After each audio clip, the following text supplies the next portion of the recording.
Global માર્કેટ્સની updates જાણીએ સહયોગી નીરજ કંસારા પાસેથી। Neeraj, good morning. કઈ રીતે જોઈ રહ્યા છે વૈશ્વિક બજારો તરફથી સંકેતો? જી ગુડ મોર્નિંગ। ચાંદીના આજના દિવસે થોડાક નરમ સંકેતો આપણને ઓવરઓલ વૈશ્વિક બજાર તરફથી મળતા દેખાઈ રહ્યા છે, કારણ કે જો ગઈકાલે અમેરિકાના બજારોની અંદર ફરી પાછો એક વખત આપણને ઘટાડા તરફી કારોબાર જોવા મળ્યો। ડાઓ 1.25%, નાસ્ડેક લગભગ 0.5% અને S&P 500 પણ 1.25% જેટલો આપણને ઘટતો જોવા મળ્યો। હવે કાલના દિવસમાં મહત્વની વાત એ રહી કે S&P 500ની અંદર ખાસ કરીને જે ઘટાડો આવ્યો ત્યારે એક સમય માટે ઇન્ટ્રાડેમાં એ 100 દિવસની જે મૂવિંગ એવરેજ છે, સિમ્પલ મૂવિંગ એવરેજ, એની નીચે આપણને ખાસ કરીને જતો જોવા મળ્યો હતો અને છેલ્લે 2025માં આપણે આ પ્રકારના 3 દિવસના સતત ઘટાડા જોયા હતા।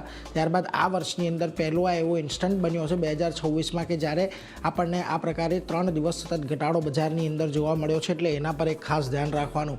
બીજી તરફ ગઈકાલે નાસ્ડેકની અંદર જે ઘટાડો આવ્યો એમાં એમેઝોનનું પણ એક બહુ મોટો કારણ હતું, કારણ કે એમેઝોનના પરિણામ આપણને આવતા દેખાયા અને આફ્ટર માર્કેટની અંદર શેર ખાસ કરીને 10% જેટલો આપણને તૂટતો જોવા મળ્યો છે। 2026માં AI પર $200 બિલિયન ખર્ચની જાહેરાત તેઓ કરવાના છે અને 2025ની તુલનામાં આ ખર્ચ લગભગ 25% જેટલો વધારે 52% જેટલો વધારે હશે, માફ કરશો, અને બજારનો લગભગ 146.6 બિલિયન ખર્ચની અનુમાન હતું અને છેલ્લા 4 મહિનાની અંદર 30,000થી વધારે કર્મચારીઓની એમેઝોન છટણી કરી ચૂક્યું છે અને Q1ની અંદરનું જે રેવન્યુ ગાઈડન્સ છે એમણે 173થી 178 બિલિયન ડોલરની વચ્ચેનું ખાસ કરીને આપ્યું છે, એટલે એના પર એક ફોકસ રાખવાનું રહેશે। બીજી તરફ અમેરિકાના જે આંકડાઓ આવવાના છે એના પર નજર છે।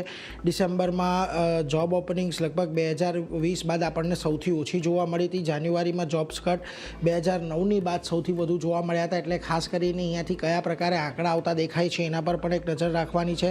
જાન્યુઆરીમાં લગભગ 1,08,435 લોકોને નોકરીઓ અમેરિકાની અંદર ગઈ છે। કોન્ટ્રાક્ટ લોસ, નબળી અર્થતંત્ર, રિસ્ટ્રક્ચરિંગ આ બધાના મુખ્ય કારણ છે અને ખાસ કરીને એમેઝોન, UPS, ડાઉ કોર્પોરેશનમાં સૌથી વધારે કાપ આપણને આવતો જોવા મળ્યો છે, એટલે એ બધા પર એક ફોકસ ખાસ કરીને તમારે રાખવાનો છે। બીજી તરફ તમને અહીંયા ગઈકાલે જેમ કોમોડિટી માર્કેટમાં પણ એક બહુ મોટી હલચલ જોવા મળી। US ડોલર ઇન્ડેક્સ મજબૂત થયો, 98ની પાસે ફરી એક વખત આવતો જોવા મળ્યો। ચાંદીમાં લગભગ વેચવાલી આપણને ફરી પાછી જોવા મળી છે અને $64ની પાસે ચાંદી આવી ગયું છે અને જેમ તમે હેડલાઇનમાં પણ કહ્યું કે ઉચ્ચતમ સ્તરેથી ચાંદી લગભગ અડધા જેટલું ઘટી ગયું છે। બીજી તરફ 22 ડિસેમ્બરમાં બાદ પહેલી વખત ચાંદી $70ની નીચે આપણને આવતી દેખાય છે। સોનું અહીંયાથી થોડુંક સ્થિર છે, પરંતુ અહીંયા પણ તમને હાલનો જે હાઈ બન્યો હતો ત્યાંથી લગભગ $900થી વધુનો ઘટાડો આપણને સોનામાં આવતો દેખાયો છે, એટલે આ બધા અસેટ ક્લાસમાં જે એક ફ્રેન્ઝી આવી હતી તે હવે થોડીક અહીંયાથી આપણને ફરી પાછા તેના નેચરલ સ્પોટ તરફ આગળ વધી રહ્યા એવું તો અત્યારે ખાસ કરીને લાગી રહ્યું છે। જોવાનું રહેશે કે હજી અહીંયાથી આપણને ઘટાડો આવતો જોવા મળે છે કે નહીં। જો કે આ બધાની વચ્ચે આજે તમને એશિયાના બજારો મોટેભાગે નરમાશ છે। એક નિક્કેઈનું બજાર એવું છે કે જે સવારે આજે થોડી ઘણી પોઝિટિવિટી દર્શાવી રહ્યું હતું અને અત્યારે પણ તમે જોશો તો થોડુંક 0.5%ની પોઝિટિવિટીમાં છે, પરંતુ કોરિયા અને તાઇવાન જુઓ એક મોટા ઘટાડા બંનેની અંદર આપણને જોવા મળી રહ્યા છે। તો હેંગસેંગ, સ્ટ્રેટ ટાઈમ, સાંઘાઈ બધી જગ્યાએ આપણને દબાણ સાથેનો કારોબાર જોવા મળી રહ્યો છે।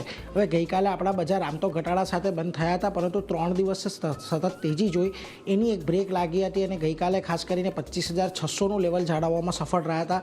જોકે આજે જો ફ્યુચર્સ 25,725 પર બંધ થયા છે, 25,621ના ગિફ્ટ નિફ્ટી સંકેત આપી રહ્યું છે, એટલે 100 પોઈન્ટના ઘટાડા સાથે આપણે ખાસ કરીને આજના દિવસે શરૂઆત થાય એ જોવાનું રહેશે।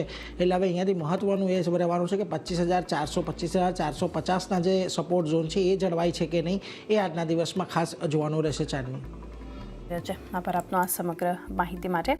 ઓવરઓલ